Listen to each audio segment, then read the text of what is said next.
Bir akvaryum kurduğunuzda aslında evrenin küçük bir parçasında kendi kurallarınızı koyduğunuzu, her şeye tam anlamıyla hakim olduğunuzu sanırsınız. Su parametreleri idealdir. Amonyak sıfırdır.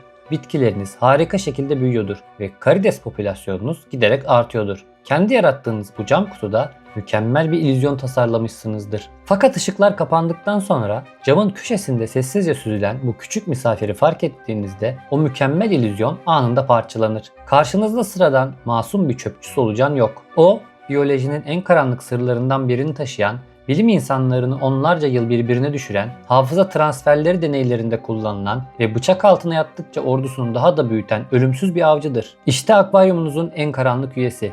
Planaryalar. Birçoğumuz tankımızda sürünen bir kurt gördüğünde hemen paniğe kapılır ve internette bulduğu ilk ilacı suya boca etmeye çalışır. Ama durun, öncelikle düşmanımızı doğru tanımalıyız. Suyun içinde S harfi çizerek yüzen veya camda ince bir ip gibi duran canlıların çoğu tankımız için son derece faydalı olan zararsız kurtçuklardır. Yuvarlak kafalı, gözsüz ufaklıklar ise yine zararsız akrabalarıdır. Ancak bu misafirimizin belirgin bir ok ucu, yani üçgen bir kafası ve birbirine şaşı bakan iki siyah göz lekesi var. Peki bu kusursuz avcılar kapalı ekosistemimize gökten mi düştü? Elbette hayır. Onlar yeterince karantina uygulamadan aldığınız yeni bitkilerin köklerinde, substrat aralarında görünmez birer yumurta kapsülü olarak tanka sızdılar. Ama asıl sorun onların tanka bir şekilde girmesi değil, popülasyonlarının bir anda patlamasıdır. Eğer tankınızda yüzlerce planarya görüyorsanız bu doğanın size çok net bir uyarısıdır. Aşırı yemleme yapıyorsun ve suyun organik yükü çok fazla. Onlar uzaydan gelmediler.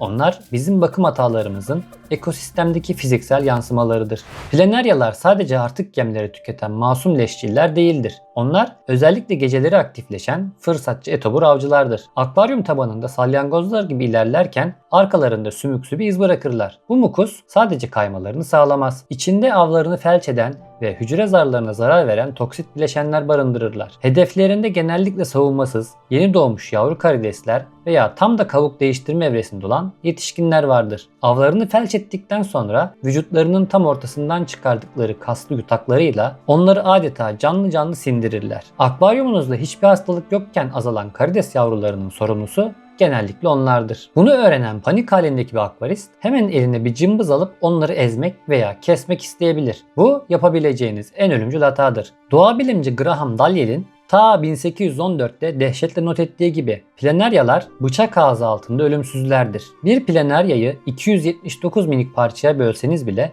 haftalar içinde o mikroskobik parçaların her biri kafası ve gözleri olan eksiksiz yeni bir bireye dönüşür. Bunun nedeni vücut hücrelerinin yaklaşık %25'ini oluşturan ve her dokuya dönüşebilen neoblast adı verilen mucizevi kök hücrelerdir. Yani onları mekanik olarak yok etmeye, kesmeye ve ezmeye çalışmak planarya ordusunu kendi ellerinizde katlamak demektir. İşin daha da sarsıcı boyutu ise anılarda gizli. Hikayeyi 1950 ve 60'lara James McConnell'ın yaptığı ikonik deneylere taşıyalım. McConnell planaryaları bir labirentte ışık ve elektrik şoku vererek eğitmişti. Sonra bu eğitimli solucanları ortadan ikiye kesti. İnanılmaz bir şekilde sadece beyni barındıran baş kısmı değil, sıfırdan yeni bir kafa ve beyin çıkaran kuyruk kısmı da eski bedeninin aldığı eğitimleri hatırlamış ve ışığa tepki vermişti. Daha da korkutucu olanı McConnell bu eğitimli solucanları kıyıp eğitimsiz olanlara yedirdiğinde yamyam planaryaların bu eğitimi hiç almayanlara göre çok daha hızlı öğrendiğini iddia etmişti. Bu teori yıllarca tartışılsa da günümüzde bilim insanları planaryaların kafaları kesildikten sonra bile anılarını koruduklarını modern deneylerle kanıtlamıştır. Karşınızdaki sıradan bir böcek değil. O,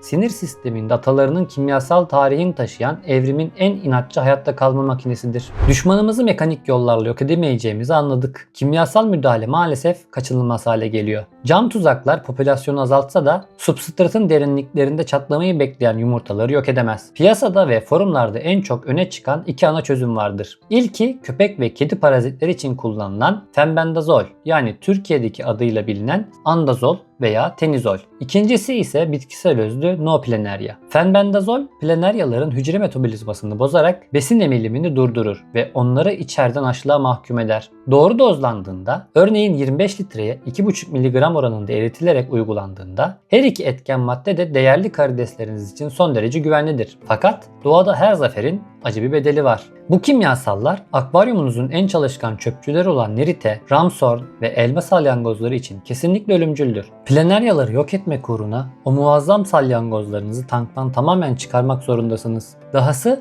İlaçlamanın ardından ölen binlerce Planaria'nın cesetleri suya hızla zehirleyeceği için büyük su değişimleriyle titiz bir dip çekim yapmak hayati önem taşır. Bu steril bir temizlik değil, ciddi bir ekolojik kurtarma operasyonu. Zorlu süreci atlattınız. Kurduğunuz ekosistem büyük bir sarsıntı geçirdi. Kayıplar yaşandı ama hayatta kalmayı başardı. Umarım bu süreç size doğa hakkında çok daha derin bir ders vermiştir. Planaria bir lanet veya rastgele bir şanssızlık değildir. O, kontrolün sadece sizin elinizde olmadığı, sisteme kapasitesinin üzerinde besin yüklendiğini hatırlatan bir elçidir. Gerçek çözüm her zaman suya ilaçlar dökmekte değil, canlılara aşırı müdahale etmekten kaçınmakta, sabırlı olmakta, az ama öz yemlemenin erdemini anlamakta yatar. Akvaryumumuzdaki o küçük kurtlarla savaşırken aslında her zaman kendi mükemmelliyetçiliğimizle savaşırız. İzlediğiniz için teşekkürler. Doğanın sınırlarını ve kapalı ekosistemlerin felsefesini keşfetmeye devam etmek için abone olmayı unutmayın. Suyunuzu berrak, canlılarınızı sağlıklı tutun.